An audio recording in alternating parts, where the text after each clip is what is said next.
నా హైడ్రేషన్ కోసం I just trust one thing, ఫుల్గా వాటర్ ఉండే కంట్రీ డిలైట్ వల్ల పొలాచి కోకోనట్స్. సో ఇప్పుడే కంట్రీ డిలైట్ యాప్ డౌన్లోడ్ చేసుకొని ఆర్డర్ చేయండి.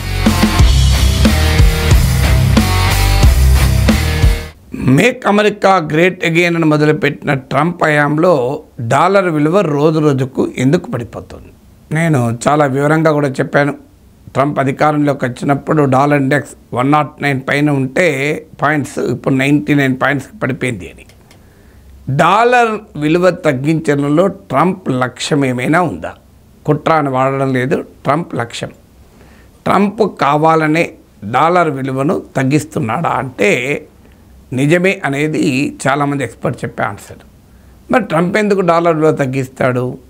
ప్రపంచంలో డాలర్ విలువే కాదు, కరెన్సీ విలువల్ని డెలిబరేట్గా తగ్గిస్తూ ఉంటారు, ముఖ్యంగా ఎక్స్పోర్టింగ్ నేషన్స్. ఎందుకంటే డాలర్ విలువ తగ్గిస్తే అమెరికన్ ఎక్స్పోర్ట్స్ చీప్ అయిపోతాయి, అమెరికన్ ఎక్స్పోర్ట్స్ పెరుగుతాయి. ఎందుకంటే ఉదాహరణకు ఒక వస్తువు $10 ఉంది, ఇండియాకి ఎక్స్పోర్ట్ చేశాడు, మనం ఎంత కట్టాలి? 88 రూపీస్ దాకా పోయింది ఒకప్పుడు. అప్పుడు 88 రూపీస్ అంటే 880 రూపాయలు కట్టాలి. ఇప్పుడు 85 రూపీస్ ఉంది, ఇప్పుడైతే 850 కడతాం. రేపు 80 రూపీస్ అయింది అనుకోండి డాలర్, అంటే డాలర్ విలువ పడిపోయింది అనుకోండి, 800 కడతాం. అంటే ఒక అమెరికా వస్తువు ఇదివరకు 850 రూపాయలు, 850 రూపీస్, 80 రూపీస్ ఉండేది కాస్త ఇప్పుడు 800కి వస్తుంది. అంటే అమెరికన్ ప్రోడక్ట్ కాస్త ఇండియాలో చీప్ అయిపోతుంది. అందువల్ల ఎక్స్పోర్ట్స్ పెంచుకోవటానికి అమెరికా వ్యూహాత్మకంగానే డాలర్ రేటు పడిపోయే చర్యలు, పడిపోయే విధానాలు అనుసరిస్తోందా అనేది అనుమానం. ఎందుకంటే గతంలో చైనా కూడా ఇదే పనిచేసింది, తన కరెన్సీని డెలిబరేట్గా డీవాల్యుయేషన్ చేసింది. అందుకే ఇంగ్లీష్లో 2 పదాలు ఉన్నాయి, డీవాల్యుయేషన్, డిప్రిసియేషన్. డీవాల్యుయేషన్ సాధారణంగా డెలిబరేట్గా కాన్షియస్గా చేసినప్పుడు డీవాల్యుయేషన్ అంటారు. డిప్రిసియేషన్ ఏమో నార్మల్గా ధర పడిపోతే డిప్రిషియేట్ అంటారు. So devaluation and depreciation. So ఇప్పుడు ఉదాహరణకు నీకు ప్రాపర్టీ ఉంది, ఓ ఇల్లు ల్యాండో ఉంది, మా రియల్ ఎస్టేట్ బాగా లేదు కనుక ఇప్పుడు ఆటోమేటిక్గా దాని ధర పడిపోతుంది. రియల్ ఎస్టేట్ బాగా ఉన్నా నువ్వు తొందరగా అమ్మాలనుకో, ఏం చేస్తావు? నువ్వు అవసరాలు ఉన్నాయి, కారణాలు ఏదైనా కానీ, దానికి నీ వాల్యూ, ప్రాపర్టీ వాల్యూ తగ్గిస్తావు. తగ్గిస్తే ఒక్కరు కాదు, కొనేవాళ్ళు 10 మంది వచ్చేస్తారు, తొందరగా అమ్మగలుగుతావు. ఇది కరెన్సీ డీవాల్యుయేషన్ యొక్క లక్షణం. సో ఇప్పుడు ట్రంప్ 3 రకాలుగా అమెరికన్ డాలర్ విలువ పడిపోవటానికి కారణమవుతున్నాడు. ఒకటి, అమెరికన్ ఫెడరల్ రిజర్వ్ను ఇంట్రెస్ట్ రేట్స్ తగ్గించేలా ఫోర్స్ చేస్తున్నాడు. ఇంట్రెస్ట్ రేట్ తగ్గిస్తే మీనింగ్ ఏంటి? డాలర్ డినామినేటెడ్ అసెట్స్ వాల్యూ పడిపోతుంది. అంటే డాలర్ రూపంలో కనుక దాచుకుంటే డాలర్ బాండ్స్ కావచ్చు, ఏదైనా కావచ్చు, వాటికి లాభం తక్కువ పోతుంది కనుక డాలర్ డిమాండ్ తగ్గిపోతుంది. డాలర్ డిమాండ్ తగ్గిపోతే ఆటోమేటిక్గా డాలర్ విలువ పడిపోతుంది. ఇంట్రెస్ట్ రేట్స్ పెరిగినప్పుడు ఆటోమేటిక్గా డాలర్లలో ఎవరైనా దాచుకుంటే ఎక్కువ ఆదాయం వస్తుంది కనుక డాలర్ డిమాండ్ పెరిగి వాల్యూ పెరుగుతుంది. అందుకే ట్రంప్ అమెరికన్ సెంట్రల్ బ్యాంక్ అయిన ఫెడరల్ రిజర్వ్ను ఇంట్రెస్ట్ రేట్ తగ్గించమని ప్రెషరైజ్ చేస్తున్నాడు. ఇది మొదటి చర్య.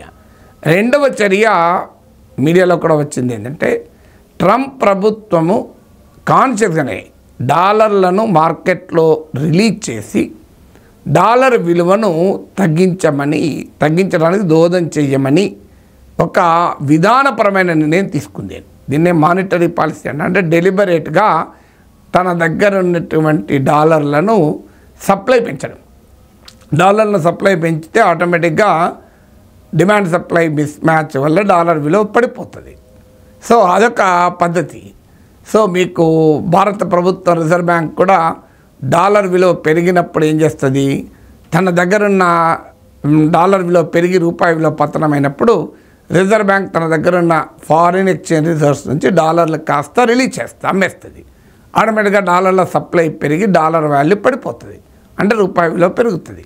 సో కానీ ఈ డిసిషన్ దాదాపు తీసుకున్నారు కానీ అమలు చేయలేదు అని అంటున్నారు. అమలు చేసి ఉంటే ఇంకా డాలర్ విలువ పడిపోయేది అనేది. థర్డ్ ఏంటి, ఈ రెసిప్రోకల్ టారిఫ్ విధించడం వల్ల అమెరికన్ స్టాక్ మార్కెట్లు పడిపోయాయి. ట్రంప్కు తెలిసిది పడిపోతాయని. ఎందుకంటే స్టాక్ మార్కెట్లు పడిపోతే డాలర్ విలువ పతనం అవుతుంది. అప్పుడు అమెరికన్ ఎక్స్పోర్ట్స్ బాగా పెరుగుతాయి, అమెరికాలో ప్రొడక్షన్ పెరుగుతుంది, మ్యానుఫ్యాక్చరింగ్ పెరుగుతుంది, అమెరికాలో ఉద్యోగాలు వస్తాయి, తన విధానమైన మేక్ అమెరికా గ్రేట్ అగైన్కు దోహదం చేస్తుంది అనేది ట్రంప్ ఆలోచన ధార. అది కరెక్ట్ కాదని తర్వాత చెప్తాను. అందుకే ట్రంప్ ఊహించినట్టుగానే ఈ రెసిప్రోకల్ టారిఫ్ భారీ ఎత్తున సుంకాలు విధించడంతో స్టాక్ మార్కెట్ కుదేలయ్యాయి. ఎందుకు ఈ మాట చెప్తున్నానంటే జేడీ వ్యాన్స్ లాంటి వాళ్ళు ఓపెన్గానే అన్నాడు, ఇది only one bad day in stock market, అంటే ఇది ఒక్క చెడ్డ రోజు మాత్రమే, ఇంకా చాలా రోజులు ఇట్లాంటివి వస్తాయని కూడా ప్రకటన చేశాడు. So Trump was at least conscious and preparing for the stock market collapse. ఇక తాను ఊహించిన దానికన్నా ఎక్కువ కొలాప్స్ అయితే అప్పుడు కాస్త 90% పాస్ విధించాడు. కానీ వాస్తవంగా ఈ వాజ్ నథింగ్, అసలు ఫీల్ కూడా కాలేదు, ఇష్యూనే కాదు అన్నాడు. సో ఒక్కసారి మళ్ళీ అవి ఘోరంగా పతనమైనప్పుడు మధ్యలో ఇంటర్ఫియర్ టైం టు బై అని ఒక ఇండికేషన్ ఇచ్చాడు. సో ఇది మూడో కారణం. ఈ 3 రీజన్స్ వల్ల ట్రంప్ కోరుకున్నట్లుగానే డాలర్ విలువ పడిపోతుంది ఇది. కానీ మరి ట్రంప్ అంచనా వేసినట్లు డాలర్ విలువ పడిపోతే ఆటోమేటిక్గా ఎక్స్పోర్ట్స్ పెరుగుతాయా? అసలు అమెరికన్ ఎకానమీ పైన దీని సైడ్ ఎఫెక్ట్స్ ఉన్నాయా? ఎందుకంటే ప్రతి మెడిసిన్కు సైడ్ ఎఫెక్ట్స్ ఉంటాయి. మోర్ పవర్ఫుల్ మెడిసిన్ ఇస్తే మోర్ పవర్ఫుల్ సైడ్ ఎఫెక్ట్స్ ఉంటాయి. ఇప్పుడు దీని ఇమీడియట్ సైడ్ ఎఫెక్ట్ ఏంటంటే అమెరికా డాలర్ విలువ పడిపోవడం వల్ల ఇన్ఫ్లేషన్ పెరిగిపోతుంది. ఆల్రెడీ రెసిప్రోకల్ టారిఫ్స్ వల్ల అమెరికాలో ధరలు పెరుగుతాయని నేను అనేక ఉదాహరణలతో సహా చెప్పాను. ఇదివరకు అనేక సార్లు చెప్పాను. ఇప్పుడు అమెరికాలో కార్లు $4,000 to $10,000 పెరుగుతాయని, అవకాడో, మాపిల్ సిరప్ లాంటి ప్రొడక్ట్స్ కూడా పెరుగుతాయి అని ఉదాహరణలతో సహా చెప్పాను. ఇతర కారణాలు అయితే ఎగ్ ప్రైసెస్ ఆల్రెడీ ఆకాశానికి అంటుతున్నాయి. ఇప్పుడు డాలర్ పడిపోతే ఇంకా ధరలు పెరిగిపోయి కాస్ట్ ఆఫ్ లివింగ్ క్రైసిస్ వస్తుంది. ఇదొక ఛాలెంజ్. ఎకనామిక్ గ్రోత్ దెబ్బతింటుంది. ఇది ఆల్రెడీ ఈ ఇండికేటర్స్ అన్నీ క్లియర్గా కనబడుతున్నాయి. రిసెషన్ వస్తుందన్న అనుమానాలు కూడా కదులుతున్నాయి. ఇక మరి నిజమైన ఇన్ని చేసిన ఎక్స్పోర్ట్ పెరుగుతాయా అంటే అంత ఈజీ కాదు. ఎందుకు ఈజీ కాదంటే ఒకటి, డాలర్ విలువ పడిపోయినంత మాత్రాన అమెరికా ఇప్పటికిప్పుడు మ్యానుఫ్యాక్చరింగ్ పెంచి ఇమీడియట్గా సప్లై చైన్స్ క్రియేట్ చేసి ఎక్స్పోర్ట్ చేయగలుగుతుందా? ఉదాహరణకు యాపిల్ ఐఫోన్స్ ఉన్నాయి, పెద్ద ఎత్తున అమెరికాలో, వియత్నాంలో, ఇండియాలో తయారవుతున్నాయి. ఇవన్నీ రాత్రి అమెరికాకు వెళ్ళి అక్కడ ప్రొడక్షన్ చేయడం మొదలు పెడతాయా? ప్రాక్టికల్గా జరిగే పని కాదు. ఎందుకంటే ఎక్స్పోర్ట్స్ పెరగాలి అంటే లాంగర్ విజన్ ఉండాలి. ఓవర్ సప్లై చైన్స్ క్రియేట్ కావాలి, మ్యానుఫ్యాక్చరింగ్ బేస్ క్రియేట్ కావాలి. ఫ్యాక్టరీస్ కెనాట్ బి రీలొకేటెడ్ వెంటనే. అందువల్ల ఇది మొదటి ఛాలెంజ్. రెండవ ఛాలెంజ్ ఏంటంటే అమెరికా టారిఫ్లు విధిస్తే అంతకన్నా ఎక్కువ టారిఫ్లు విధిస్తామంటూ ఇతర దేశాలు మేము కూడా విధిస్తామంటూ టారిఫ్ వార్ ప్రదర్శిస్తున్నాయి. సో ఇది రెండవ సమస్య వస్తుంది. ఇప్పుడు ఆల్రెడీ ఉదాహరణకు చైనా అమెరికా నుంచి బోయింగ్ విమానాలు కొనే ప్రసక్తి లేదు అని చెప్పేసింది. రేర్ ఎర్త్ మెటల్స్ మేము అమ్మము అని చెప్పేసింది. రేర్ ఎర్త్ మెటల్స్ అమ్మకపోతే semiconductor industry, electric vehicle industry, renewable energy industry ఇవన్నీ ఆగిపోతాయి అమెరికాలో కూడా. సో అందువల్ల ఈ ట్రేడ్ వార్ వల్ల ఎక్స్పోర్ట్స్ దెబ్బతింటాయి. ఇది రెండవ కారణం. మూడో కారణం, వరల్డ్ ఎకానమీ దెబ్బతిన్నప్పుడు, వరల్డ్ ట్రేడ్ దెబ్బతిన్నప్పుడు కొనేవాడు ఎవడు? ప్రపంచం ఆర్థికంగా బాగుంటేనే కదా ఎవడైనా కొనేవాడు. ఇప్పుడు ట్రంప్ విధానాల వల్ల వరల్డ్ ఎకానమీ రిసెషన్లోకి పోతుంది అంటున్నారు. WTO లాంటి సంస్థలు 1% ట్రేడ్ పడిపోతుంది అంటున్నారు. సో ఈ వరల్డ్ ఎకనామిక్ అవుట్లుక్ అన్సర్టన్ ఉన్నప్పుడు, అన్ప్రెడిక్టబుల్ ఉన్నప్పుడు, బిజినెస్ కాన్ఫిడెన్స్ దెబ్బతిన్నప్పుడు, కన్జ్యూమర్ కాన్ఫిడెన్స్ దెబ్బతిన్నప్పుడు కొనేవాడు ఎవరైనా ఉంటే కదా అమెరికా అమ్ముకునేది. ఒక ప్రొడక్ట్ చీపా కాస్ట్లీ అన్న దానిపైన అమ్మకాలు ఉండవు. కొనేవాడి కొనుగోలు శక్తి పైన కూడా ఉంటుంది. కానీ కన్జ్యూమర్ సెంటిమెంట్ దెబ్బతింటుందని నేను మిషిగన్ కన్జ్యూమర్ సెంటిమెంట్ ఇండెక్స్ ఇలాంటి ఉదాహరణలతో సహా ఇతర వీడియోలు చెప్పిన అవన్నీ పడిపోతున్నాయి.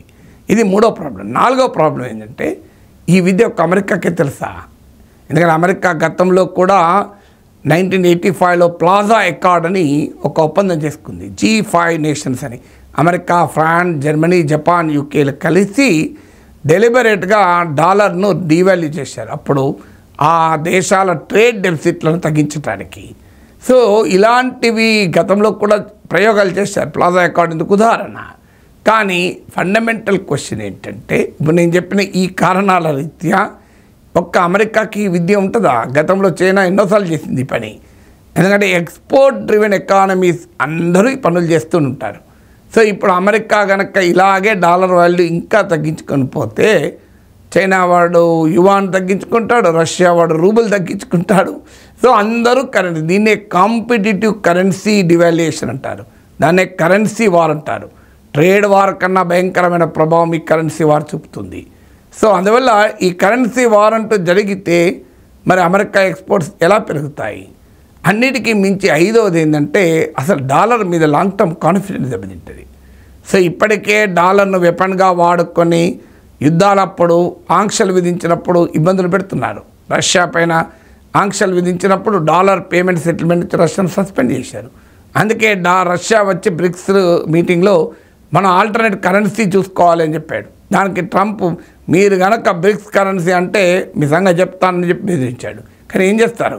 If dollar is use as a weapon in war and trade war అయినా మిలిటరీ వార్ అయినా మరి వేరే దేశాలు ఏం చేయాలి? ఇప్పుడు డాలర్కి ఒక రిజర్వ్ కరెన్సీగా వాల్యూ ఉంది కనుక ఆ డాలర్ విలువ ఎప్పుడు పెరుగుతుందే కనుక ప్రజలు ధైర్యంగా కంపెనీలు దేశాలు డాలర్లో పెట్టుకుంటున్నారు. ఒక్కసారి డాలర్ వాల్యూ కూడా పడిపోతే డాలర్లో పెట్టుకుంటారా? డాలర్ మీద నమ్మకం చెదిరిన తర్వాత గ్లోబల్ ఫారెన్ ఎక్స్చేంజ్ రిజర్వ్ కరెన్సీగా డాలర్కున్న ఒక హయ్యెస్ట్ పొజిషన్ కాస్త సడలిపోతే అది అమెరికన్ ఎకానమీ పైన లాంగ్ టర్మ్ ఇంపాక్ట్ పడుతుంది. అందువల్ల ట్రంప్ తాను ఏం చేయాలో నిర్ణయించుకోగలుగుతాడు. ప్రపంచం ఏం జరగాలి ప్రపంచంలో అనేది ట్రంప్ చేతిలో ఉండదు. తాను ఒకటి తలిస్తే జరిగేది ఒకటి అవుతుంది.